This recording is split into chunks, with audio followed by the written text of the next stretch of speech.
કેટલાક બોલે છે કે મારું મગજ કામ નથી કરતું, મારી પાસે શક્તિ નથી, હું ન કરી શકું. આપણે બધું જ કરી શકીએ એમ છીએ. એક પુસ્તક બહાર પડ્યું છે, making the most of your mind, Tony Suzanne એના લેખક છે. એણે બહુ સરસ વાત કરી છે. ટોની સુઝાન લખે છે, મગજમાં 1 અબજ ન્યુરોન્સ છે. એકડા પાછળ 1 કરોડ કિલોમીટર સુધી શૂન્ય કરીએ એટલા કનેક્શન મારા ને તમારા મગજમાં છે. એક ક્ષણમાં 1 થી 10 લાખ સુધીની રાસાયણિક પ્રક્રિયા આપણા મગજમાં થાય છે. મગજની કેપેસિટી જેટલું કમ્પ્યુટર બનાવવું હોય 100 માળની બિલ્ડિંગ જેટલું કમ્પ્યુટર થાય. મગજમાં અત્યારે જે કેપેસિટી છે એવું કમ્પ્યુટર બનાવવું હોય તો 100 માળનું બિલ્ડિંગ થાય. આપણું મગજ 1 સેકન્ડમાં 7098 પાના યાદ રાખી શકે. એકવાર સ્કૂલમાં મેં આવી વાત કરી તો છોકરા મને મળવા આવ્યા. મને કે આપણું એટલે એમાં અમારું આવે કે નહીં? ભાઈ તમારું આવી જાય. મને કે સ્વામી આ તો વધારે પડતું લાગે છે. પરીક્ષાના દિવસે પેપર હાથમાં આવે પહેલા છેલ્લે ચોપડી જોવી પડે છે, અને ચોપડી જોયા પછી ફરતી પાછા ઊભા થઈને જોવા જઈએ છીએ તો એ પાછું ભૂલી જવાય છે. અને આપ કહો છો 1 સેકન્ડમાં 7098 પાના યાદ રહે. બધું મગજને યથાર્થ યાદ રાખવાનું રાખો ને તો, ન રાખવાનું ઘણું રાખો છો એટલે.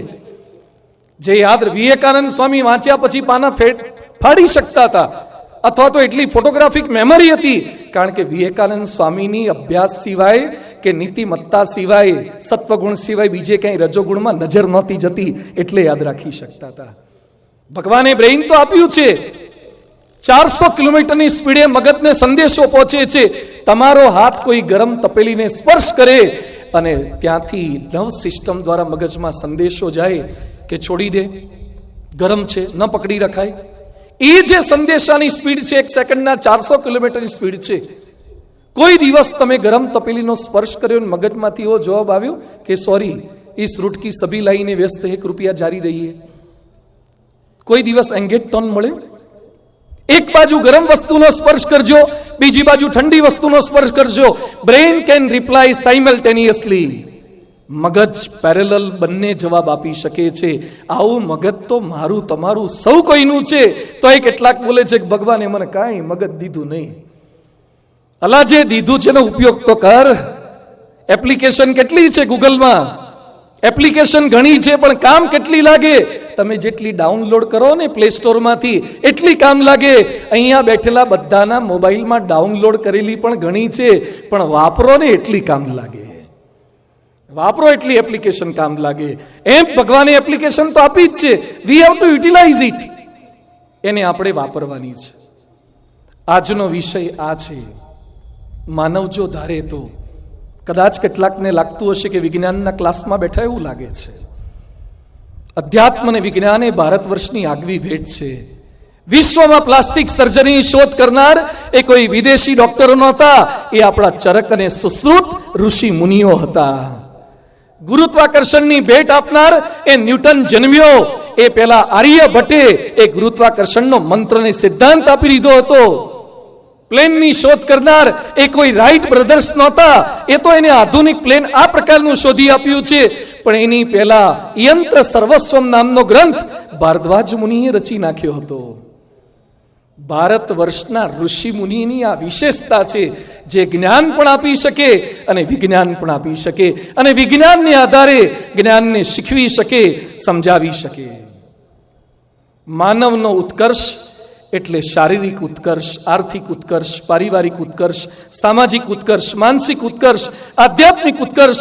આજે મારે વાતો કરવી છે આર્થિક ઉત્કર્ષની અને માનસિક ઉત્કર્ષની. ભારતીય શાસ્ત્રો આપણને ધર્મ, અર્થ, કામ અને મોક્ષની વાતો શીખવાડે છે. આપણા ત્યાં કરન્સી એ ખાલી નોટ નથી. હા, કરન્સી એ નોટ નથી, એ ચલણી સિક્કા નથી. આપણા ત્યાં તો એ લક્ષ્મી છે. આપણા ત્યાં એને પૂજિત કરાય છે, આપણા ત્યાં એને આદર અપાય છે. એટલે આપણે લક્ષ્મીની પણ આજે વાતો કરવી છે. અને માણસ જ્યાં સુધી આર્થિક મજબૂત ન થાય ત્યાં સુધી ક્યાંક તમને અધ્યાત્મની વાતો એને અડશે પણ નહીં. આપણો સમાજ એ આર્થિક મજબૂત પણ થવો જોઈએ. એટલે આજે શરૂઆત એનાથી કરવી છે. ઉપનિષદોએ શીખવાડ્યું છે, કુર્વન નેવે કરવાણી જીજી વિશે શતમ સમાહા. કર્મ કરતા કરતા 100 વર્ષ સુધી જીવવું જોઈએ. આપણા ત્યાં મરી જવાની વાતો નથી, આપણા ત્યાં બેસી રહેવાની વાતો નથી, આપણા ત્યાં કર્મ કરવાની વાતો છે. માણસ ધારે કરી શકે છે. ઉંમર લાયક થવા માટે કંઈ જ ન કરવું પડે, પણ લાયક થવા માટે તો કંઈક કરવું પડે. કશું જ ન કરો ને, ઉંમર લાયક એની જાતે થઈ જવાય, પણ લાયક થવા માટે મહેનત કરવી પડે. ઘણા ઉંમર લાયક થઈ ગયા તો એ ક્યાં ગોઠવાય છે? લાયક થાય ને તો માગા આવે છે, ઉંમર ના થઈ હોય તો એ માગા આવે છે. લાયક ઘણા લાયક પહેલા થઈ જાય છે ને ઉંમર લાયક પછી થાય છે. ઘણા ઉંમર લાયક પહેલા થઈ જાય છે, લાયક થતા નથી છેલ્લે સુધી. આ કથા વાર્તા ઉંમર લાયકને પણ લાયક કરવા માટેની વાતો છે. માનવ જો ધારે તો કરી શકે છે, કામ કરી શકે છે, એ કોઈ પણ ઉંમરે કરી શકે છે. હું નાનો છું, મારાથી ના થાય. અરે 5 વર્ષનો ધ્રુવ વનમાં તપશ્ચર્યા કરી શકે છે. બાળક નચિકેતા અમરાજને પણ પડકાર ફેંકી શકે છે. સત્યકામ જાબાલી 400 માંથી 1000 ગાયો કરી નાખી અને બ્રહ્મ જ્ઞાન પ્રાપ્ત કરી શકે. એ ભારત વર્ષનો બાળ તારલાઓનો ઇતિહાસ છે.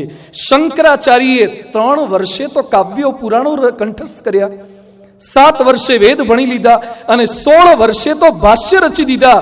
છત્રપતિ શિવાજી 14 વર્ષે તો શિવનેરી કિલ્લો સર કરી દીધો.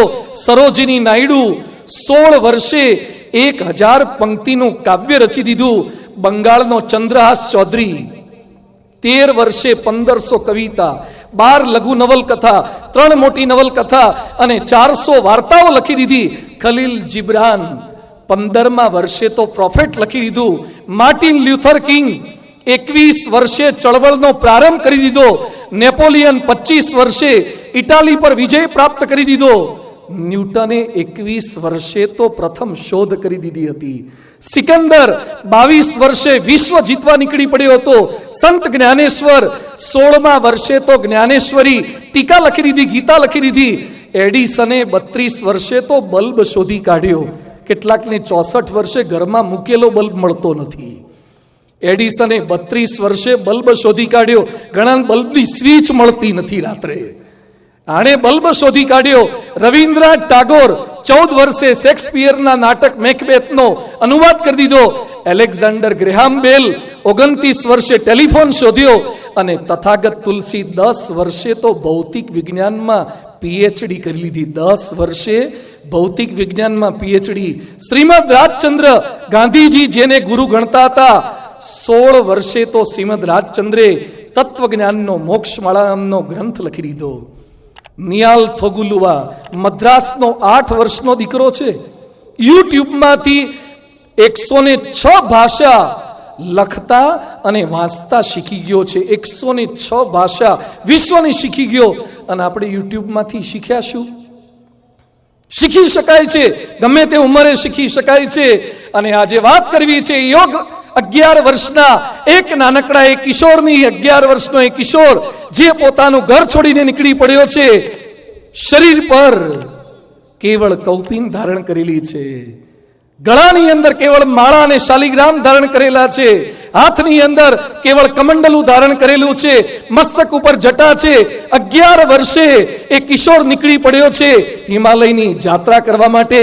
4 ધામ, પુલાશ્રમ, માન સરોવર આવા શરીર સાથે યાત્રા કરી. એ હતા પૂર્ણ પુરુષોત્તમ ભગવાન સ્વામિનારાયણનું નીલકંઠ સ્વરૂપ નીલકંઠવણી મહારાજની જય. 11 વર્ષે માન સરોવરની યાત્રા કરી શકે, પુલાશ્રમની અંદર 4 મહિના સુધી પાણી વગર તપશ્ચર્યા કરી શકે. માણસ ગમે તે ઉંમરે કાર્ય કરી શકે છે. 21 વર્ષની નાની વયે ભગવાન સ્વામિનારાયણે ધર્મ ધુરા સંભાળી 500 પરમહંસો બનાવ્યા અને કુલ તો 2.5 થી 3,000 જેટલા સાધુ સંતોનો સમાજ તૈયાર કર્યો હતો. અને ગાંધીજી બોલ્યા, જે કાર્ય રાજદંડ ન કરી શક્યો તે કાર્ય સ્વામી સહજાનંદના ધર્મદંડે ગુજરાતમાં કરી નાખ્યું છે. આ મહાત્મા ગાંધીજીના શબ્દો છે. એ કાર્ય ભગવાન સ્વામિનારાયણે 21 વર્ષે કરી દીધું હતું. અને BAPS સંસ્થાના પ્રમુખ તરીકે 28 વર્ષે એક નાનકડો યુવાન અમદાવાદની આંબલીવાળી પોળમાં એક નાનકડા મકાનમાં બ્રહ્મ સ્વરૂપ શાસ્ત્રીજી મહારાજ BAPS સંસ્થાના સ્થાપક અને બ્રહ્મ સ્વરૂપ યોગીજી મહારાજ 28 વર્ષના એક નાનકડા ફૂટડા યુવાનને નારાયણ સ્વરૂપદાસને BAPS સંસ્થાના પ્રમુખ બનાવે છે. ત્યારે કેટલાક લોકો બોલ્યા હતા કે સ્વામીજી, આ યુવાન હજુ તો ખૂબ નાનો છે, કઈ રીતે આવડી મોટી BAPS સંસ્થા સંભાળી શકશે? પણ લોકો આશ્ચર્ય પામી ગયા. 28 વર્ષના યુવાને 95 વર્ષ સુધી નાનકડી BAPS સંસ્થાને 55 દેશોમાં પહોંચાડી. એ હતા વિશ્વવંદનીય પરમ પૂજ્ય પ્રમુખ સ્વામી મહારાજ.